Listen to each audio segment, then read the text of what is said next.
திருவள்ளுவரின் வழியில் வாழ்ந்து வாழ்வின் உன்னத நிலையினை அடைய திருக்குறளோடு நாம் என்னும் இந்த நிகழ்விலே இணைந்திருக்கின்ற உங்கள் அனைவருக்கும் முதற்கண் வணக்கம்.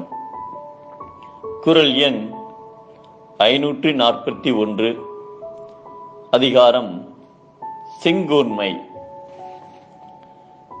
ராமநாதபுரம் சமஸ்தானத்தை ஆண்டவர் விஜய ரகுநாத சேதுபதி. அவருக்கு ராஜலட்சுமி நாச்சியார், சிவகாமி நாச்சியார் என்று இரு மகள்கள் இருந்தனர். இவர்கள் இருவரையும் அவர்களது முறை மாப்பிள்ளைக்கு திருமணம் முடித்துக் கொடுத்து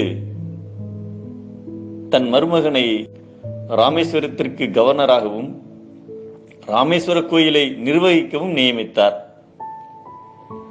பாம்பன் கடலை கடந்து ராமேஸ்வரம் செல்ல இலவசமாக படகில் பயணம் செல்ல மன்னர் ஏற்பாடு செய்திருந்தார்.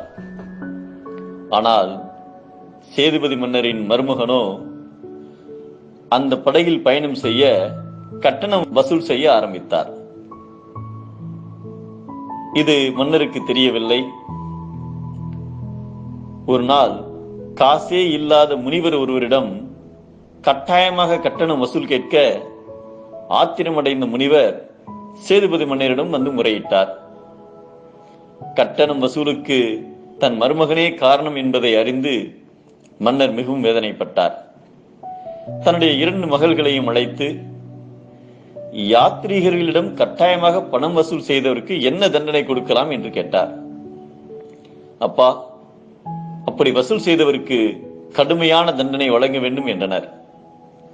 யாராக இருந்தாலும் தண்டனை கொடுக்கலாமா என்று கேட்க, பக்தர்களிடம் அடாவடியாக நடந்து கொண்டவருக்கு பாரபட்சம் பார்க்காமல் தூக்கு தண்டனையே தர வேண்டும் என்று அவையில் உறுதியுடன் கூறினார்கள்.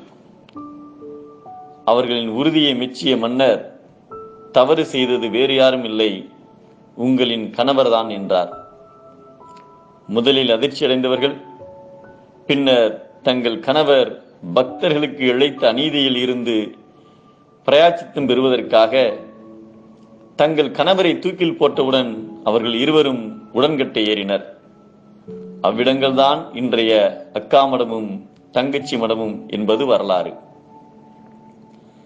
குடிமக்கள் செய்கின்ற குற்றத்தை ஆராய்ந்து யாவரிடமும் பாரபட்சமின்றி நடுநிலைமையோடு அக்குற்றத்தின் இயல்பினை ஆராய்ந்து அதற்கு தக்கவாறு தண்டனை தருவதே அரசனுக்கு முறையானது என்பதை ஓர்ந்து கண்ணோடாது இறை புரிந்து யார் மாட்டும் தேர்ந்து செய்வதே முறை என்கிறார் நம் திருவள்ளுவர்.